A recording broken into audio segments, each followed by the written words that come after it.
Hey guys, it's Ursula's Adventure, and welcome back to Nancy Drew, the Legend of the Crystal Skull. I'm hanging out with my sister. What's up? In the last episode, we accomplished a lot. And we were reading through this book of puns and riddles, to see how they apply to the rest of the case. And we are on the history of Quincy T. Booker's teeth. Take it away. To point out, Booker's teeth. The books and the teeth. I didn't get that the last. It's for the books you have to pull in the library. Okay, they kind of look good. like teeth. Go ahead. Primary history of teeth. This is children's teeth. Primary history. So upper right second molar. So you're gonna have to write each tooth down. Okay. Make sure you write primary teeth history. So it's the primary. I got it. Means first set of teeth. I got it. Upper right second molar.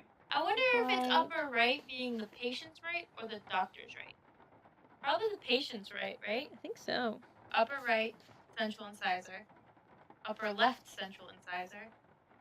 Lower left, lateral incisor.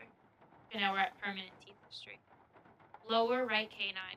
Upper left, first bicuspid. Lower left canine. Lower left, third molar. Alright, now we're at steps in the right direction. In a place where bones are buried so is something too that you seek.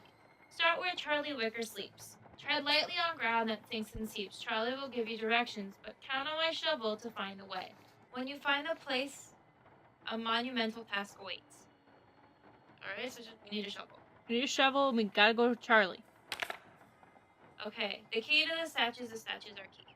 Avian statues hide secrets bound. Mechanical feathers from metal were pound. Wires and springs and levers were round. As levers are pulled, solutions compound. A feather stands up, another falls down. You won't need to peek if you listen to sound. Inside this drawing, a solution is found. Master of buzzards drops key to the ground. Okay, so this is for the thing in the garden. Mm-hmm. So it says if you listen to it, the sound's important. You don't have to keep peeking up and down. Okay, so that makes sense. I don't think I need to write this down because this isn't really giving us a solution. Except that the feathers. What it's supposed to be. Draw a picture.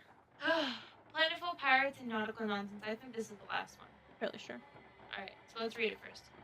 Stealthily stalking them, famished and anxious. Out hunting west waters, he was cantankerous. Out here were the sea-stricken pirates aplenty. A week's worth of looting left their large stomachs empty.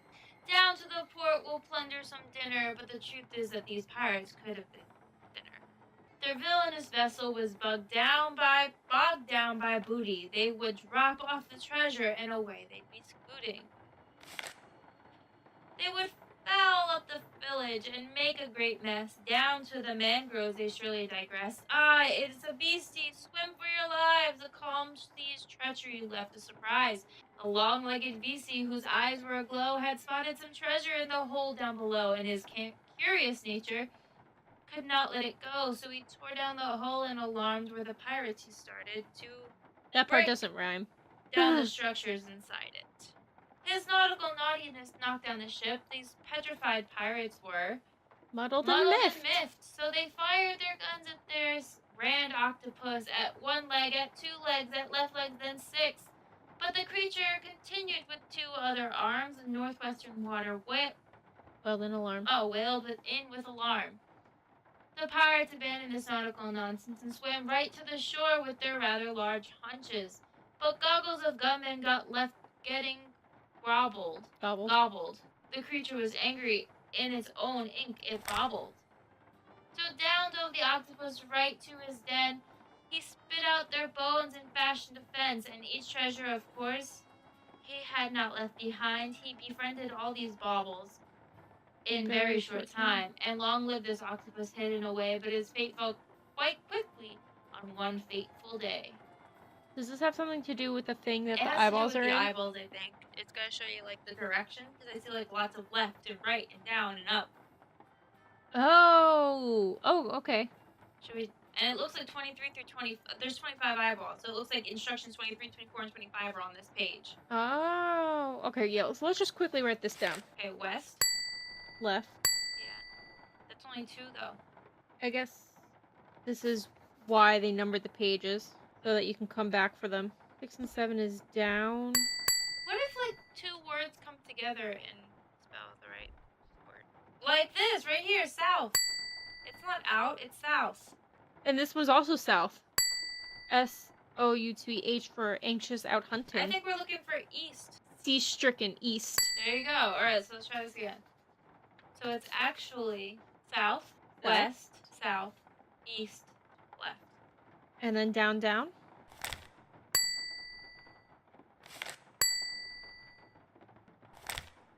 Alright, well, that was bad. 23, 24, 25. That's it.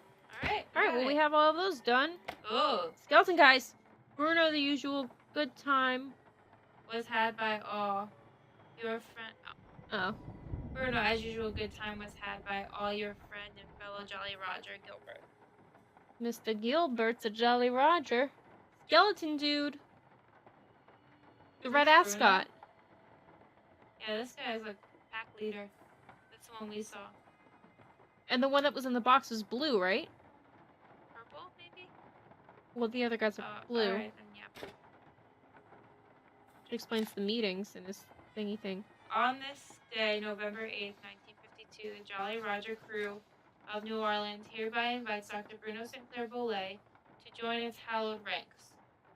Speak of this to no one, save the man who has championed you and will, should you accept this invitation, serve as your sponsor during the initiation progress, Dr. Gilbert Buford. Welcome. So, Buford got him into this Jolly Roger. Ebo.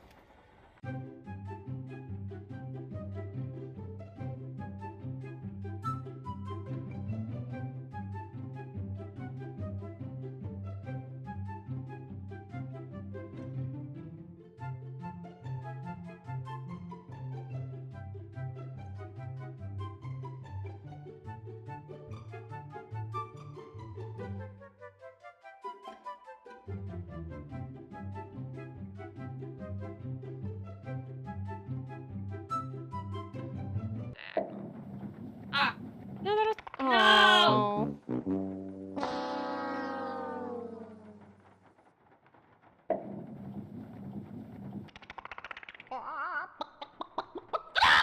Ooh! It was a feisty chicken.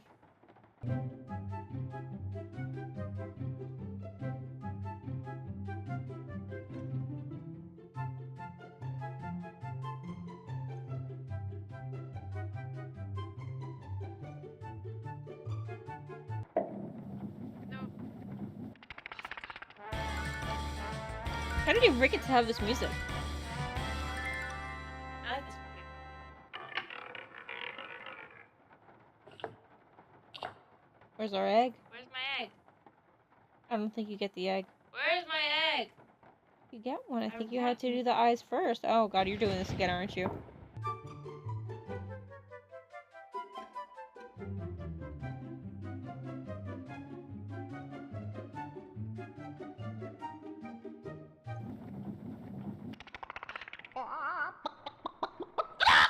Where's my Did egg? it twice, no egg.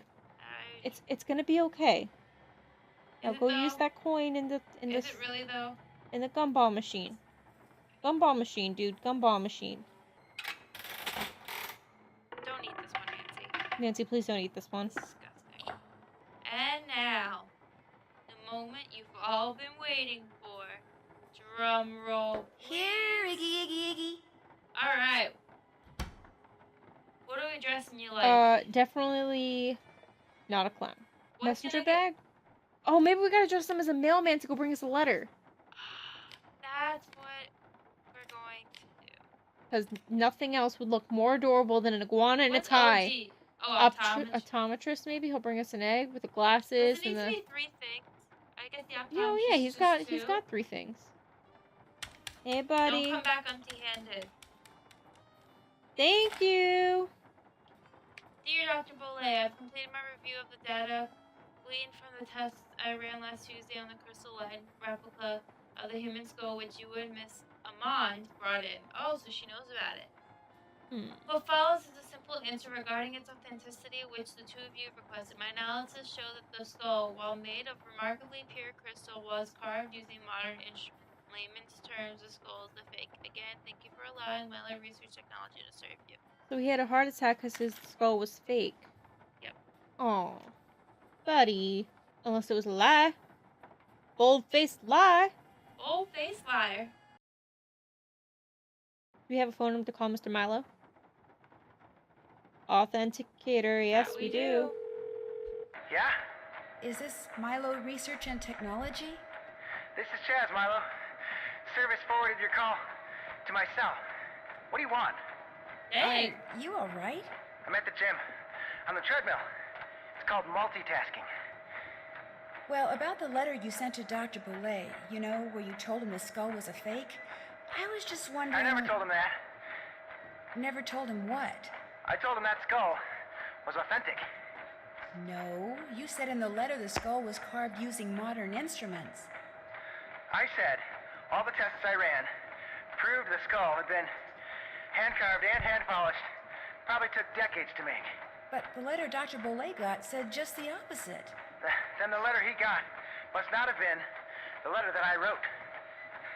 Are you saying the crystal skull is real? Hey, I'm not saying it's magic or anything. I'm just saying it wasn't made using 19th century, 20th century, or 21st century technology. Did you carbon date it to see how old it was? The thing was pure quartz. No carbon in quartz. No carbon, no carbon dating. Hey, look, I'm gonna hang up now. If I try to talk anymore, I'm gonna pass out. Same. Just one more question. Did you send that letter saying the skull was authentic to anyone else? No, just Dr. Bolet. I heard he died recently. Good thing I billed him up front. Wow, kind of Well, rude. thanks for your help. No problem. Not to mention using the treadmill while we're Yeah, he on the wasn't phone with exactly- you. Totally not professional. That's How is fine. it Let's go talk to really- Lady Renee. I mean, you can use whatever door you want to. If you want to go out in the foyer, if you want to go out... There must be another way out. I understand that. I don't like the room. I know, this whole game is spoopy. It's alright. Oh yeah, we do have to figure out... Tammy Tasselman. Mrs. Tasselman. Aha. That looks like the right name. So I guess we have to go find Tam Tasselman. Where's she buried? Terra Siesta. Sarah Siesta, lot 1225. Do you think I could borrow your keychain? The one that has Bruno's glass eye on it? You want to borrow it? What for? Actually, all I really want is the eye. I mean, it's just so cool. What if you break it? If it's on a chain, it can't be that fragile. I don't think I want to take that chance. Really? Sorry. Yeah. Tell him we know his The secret. box of your great uncle's things that you sold to Zeke's curio shop, that was a no-no, wasn't it? What box of things? I don't know what you're talking about. The guy who owns the shop said you sold him a box of assorted items. I am assuming they used to be Bruno's. Well, somebody screwed up somewhere because I haven't sold anything to anybody. Why would I sell one lousy box of stuff when I'm about to inherit a whole house full of stuff? Get real. You sold it because you needed some quick cash in order to keep Summer happy, didn't you? How do you know about her? Playing detective is actually a lot more than a hobby with me. I could make a lot of trouble for you, Henry, but if you come clean, You give me the eyeball. tell me about Summer. Yeah, tell me about Summer. I want to She's know. This girl I'm in love with. I think she loves me back, but she's so unpredictable it drives me nuts. You Girl argue talk. a lot? All the time, mostly over how schizoid she is. I mean, I never know what's gonna make her happy. Like, just before I left, I took practically every bit of cash I had and bought her a bunch of CDs. You know, to keep her occupied while I was gone, right? Well, soon as I get here, she calls and says her sound system just went bluey, and I had to buy her a new one, because what good were the CDs I bought her if she couldn't play them? So then you threw a bunch of Bruno's things into a box and sold it to that curio shop. yeah, I wired her the money, but then she called and said she also needed new headphones. Next call, it was new speakers, and now she expects me to buy her a flat-screen TV. When I try to talk to her about always wanting more like that, she gets really mad. But I'm afraid if I don't give her what she wants, I'm afraid she'll dump me. And I couldn't take that. I mean, she's the only girlfriend I've ever had. Ever will have, probably. Well, there's no sense talking like Look, that. You don't need to go telling Renee or any of those lawyers about selling that stuff, right? I can't just ignore what you did, Henry. I know. You still want the glass eye? Take it. Go ahead. Well, that's a It's way to all get what yours. we want. You want something, I want something, take it and we're even, okay? Well, it's not like you sold off half the estate or anything. $300. That's all I've gotten out of his estate. I swear. Go on, take it. All right. I won't say nothing. I'm just saying, you should know a bad relationship when you're in one, whether I was it's your naughty, only but from one or now on, not. I'll be nice, I promise. Do you know anything about the crystal skull that was in that box of junk you sold to Zeke's? There wasn't any crystal skull in that box. Are you sure? It would have been inside another box. Well, I did throw in some smaller boxes. Like I said, I was just grabbing stuff. Was it valuable?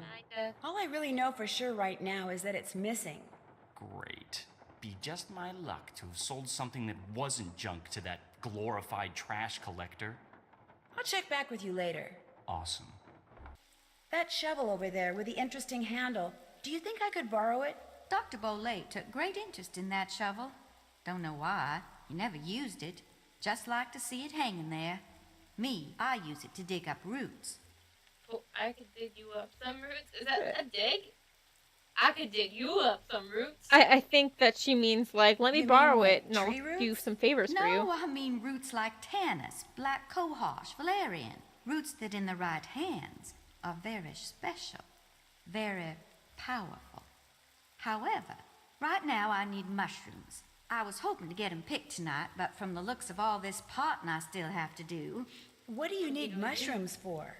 dried and crushed, they comprise the main ingredients in one of my tonics. Tell you what, I need 5 painted conchs. They're mushrooms that have got a short, fat stem and a large bell-shaped cap covered with big red dots. You might find 1 or 2 here in the garden, but you'll have better luck in the boggy part of the cemetery. You get me 5, no more, no less, and I'll let you borrow that shovel. Sure you don't want Deal. more? You can put 'em in this bag. That's fine. Alright. Go get us some mushrooms. How That'll be our else shovel. may I be of service to you? I think I found the letter that Dr. Bolet was reading when he had his fatal heart attack. Iggy the iguana had taken it. Apparently, Dr. Bolet did have a crystal skull and believed possessing it would make him immortal. So he had it tested, and the lab sent him its findings in this letter. Read the second paragraph. My analysis showed that the skull, while made of remarkably pure crystal, was carved using modern instruments. In layman's terms, the skull is a fake. My guess is Dr. Bolet believed in the skull so completely that when he read it was a fake, he was totally devastated, and his heart just stopped. But what I don't quite understand is, why did you tell me you didn't know about the crystal skull when this letter indicates you did? All right. Dr. Bolet told me about the skull. As you said, he believed with all his might owning that skull was the reason he was still going strong at 95. I lied to you because, well, for one thing, Dr. Bolet swore me to secrecy. And for another, he kept the skull hidden. And up until just this minute, I wanted to be the one who found it.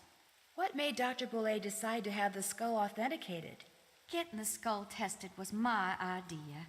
When Dr. Bolet told me about it, I was skeptical and that troubled him. So I helped him find a private laboratory where we could take it so any and all doubts would be dispelled once and for all. I certainly did not anticipate that the truth would result in his keeling over and dying like that. Well, now that I too know that the skull's a fake, I can stop fretting over its whereabouts. In fact, I should probably thank you and Iggy for setting me straight. I'll see you later. Take care, hon. Well, I think we're gonna call it there. We're gonna have to go get those mushrooms and then probably dig up some bodies. Maybe? No.